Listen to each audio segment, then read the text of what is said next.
Hello good morning friends. आइए आपका अपना चैनल ज्ञानोदयम में आपका स्वागत है। आज हम डिस्कस करने जा रहे हैं करंट का बहुत ही इम्पोर्टेंट टॉपिक जिसका नाम है RRTS अर्थात रीजनल रैपिड ट्रांजिट सिस्टम। तो हम जानने का प्रयास करते हैं कि आजकल चर्चा में क्यों है, इसका इम्पोर्टेंस क्या है, इसके चैलेंजेस क्या है और इसके लिए आगे क्या हो सकता है। अर्थात RRTS के महत्व, चुनौती और उसमें सुधार, इन सब बिंदुओं पर हम एक एक करके चर्चा करेंगे। तो आइए हम जानने का प्रयास करते हैं। हाल ही में भारत के पहले रीजनल रैपिड ट्रांजिट सिस्टम की शुरुआत हुई। इसके तहत उत्तर प्रदेश में साहिबाबाद से दुहाई डिपो तक 17 किलोमीटर की दूरी के लिए नमो भारत रैपिडेक्स ट्रेन का परिचालन आरंभ हुआ। आइए जानते हैं कि RRTS परियोजना के बारे में कुछ महत्वपूर्ण बिंदुओं को देखने का प्रयास करेंगे। तो यह राष्ट्रीय राजधानी क्षेत्र, जिसे NCR भी कहते हैं, में क्षेत्रीय केंद्रों को जोड़ने वाली एक नई समर्पित हाई स्पीड, उच्च क्षमता वाली और आरामदायक रेल यात्री परिवहन सेवा है। यह राष्ट्रीय राजधानी क्षेत्र में क्षेत्रीय केंद्रों को जोड़ने वाली एक नई समर्पित हाई स्पीड, उच्च क्षमता वाली और आरामदायक रेल यात्री परिवहन सेवा है। नेक्स्ट, यह शहरी परिवहन को बेहतर बनाने तथा बढ़ती जनसंख्या और शहरीकरण की चुनौतियों पर समाधान करने के भारत के प्रयासों का हिस्सा है। इसमें रेलगाड़ियों की गति 160 किलोमीटर प्रति घंटा होगी। हालांकि RRTS को इस तरह डिजाइन किया गया है कि 160 किलोमीटर प्रति घंटा तक की गति से यात्रा तय कर सकती है। यह परिवहन साधन मेट्रो और भारतीय रेलवे से निम्नलिखित प्रकार से अलग है। मेट्रो की तुलना में RRTS के तहत कम स्टेशन होते हैं, ट्रेन की गति अधिक होती है तथा यह अपेक्षाकृत लंबी दूरी की यात्रा तय करने वाली यात्रियों को सेवा प्रदान करता है। पारंपरिक रेलवे परिवहन की तुलना में RRTS एक डेडिकेटेड मार्ग पर उच्च गति के साथ विश्वसनीय, कम समय अंतराल पर पॉइंट टू पॉइंट क्षेत्रीय परिवहन सेवा की सुविधा प्रदान करेगा। तो ये रही इनकी कुछ महत्वपूर्ण बातें। अब हम देखना चाहेंगे कि इससे हमारे भारत सरकार को क्या लाभ हो सकता है और इसके क्या इम्पोर्टेंस है। तो आइए जानने का प्रयास करते हैं। पहला, आर्थिक गतिविधियों में वृद्धि।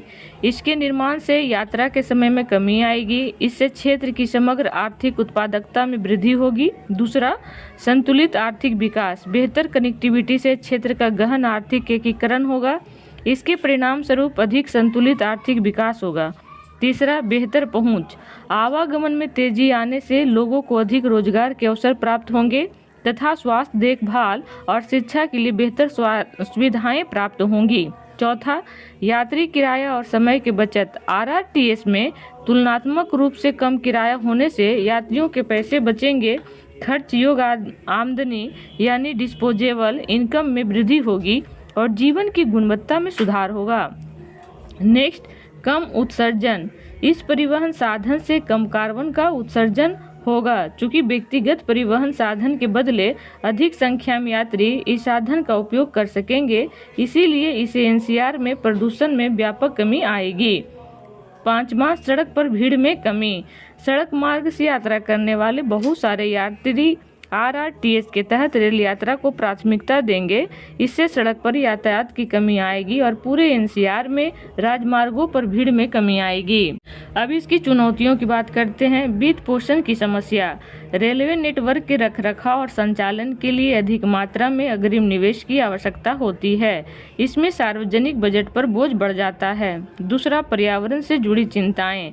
RRTS परियोजना के तहत चल रहे निर्माण कार्यों में तात्कालिक रूप से दिल्ली NCR में वायु प्रदूषण की समस्या काफ़ी गंभीर हो सकती है।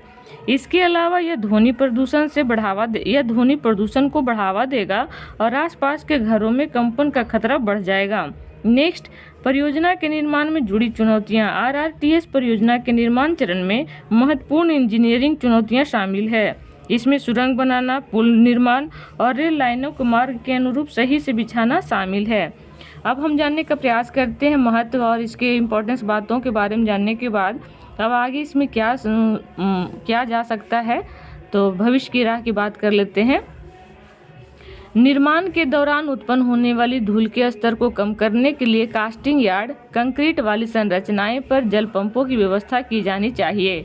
साथ ही मार्ग के अलग अलग बिंदुओं पर वायु निगरानी उपकरण लगाए जाने चाहिए ताकि वायु प्रदूषण को कम किया जा सके। दूसरा, यह सुनिश्चित करना जरूरी है कि RRTS का नया डिजाइन शहरी योजना के लक्ष्यों, पर्यावरण साधारणीयता और मौजूदा परिवहन नेटवर्क की आपस में जोड़ने के अनुरूप हो। उदाहरण के लिए, इसके डिजाइन मानकों को PM गति शक्ति मास्टर प्लान के अनुरूप करने की जरूरत है। परिवहन क्षेत्र की अत्याधुनिक प्रौद्योगिकियों को इसमें उपयोग करना चाहिए। इसमें स्वचालित ट्रेन नियंत्रण प्रणाली, संचार नेटवर्क, किराया संग्रह प्रणाली जैसे प्रौद्योगिकियां शामिल है।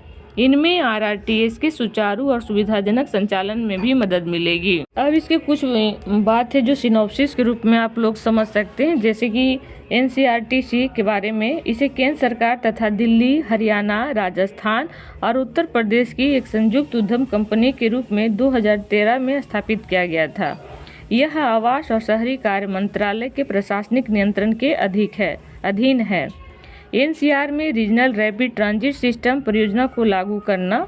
संरचना, शहरी कार्य विभाग का सचिव इसके निदेशक मंडल का पदेन अध्यक्ष होता है। प्रबंध निदेशक आवास और शहरी कार्य मंत्रालय द्वारा मनोनीत होता है। प्रत्येक भागीदार राज्य की ओर से एक मनोनीत निदेशक होते हैं। भारत सरकार से 4 मनोनीत निदेशक होते हैं। RRTS का डिजाइन, विकास, कार्यान्वयन, वित्त पोषण, संचालन और रख रखाव बेहतर कनेक्टिविटी और उपलब्धता के जरिए संतुलित एवं संधारणीय शहरी विकास सुनिश्चित करना है। इसे 2 चरणों में लाया जाएगा। इससे कौन कौन से जिला लाभान्वित होंगे, कौन कौन से राज्य लाभान्वित होंगे, तो कुछ जानने का प्रयास कर लेते हैं। जैसे कि NCT दिल्ली, फिर आपका हो गया, सबसे पहला बात करते हैं गाजियाबाद से मेरठ, फिर अलवर, रोहतक, राजस्थान, खुर्जा, बड़ैत, पानीपत, पलवल, शाहजहांपुर, निमराना, बहरोड़ इत्यादि। अर्थात मुख्य रूप से 4 राज्यों के इर्द गिर्द ही घूमेगी, जिसमें दिल्ली, हरियाणा, राजस्थान और उत्तर प्रदेश की संयुक्त उद्यम है।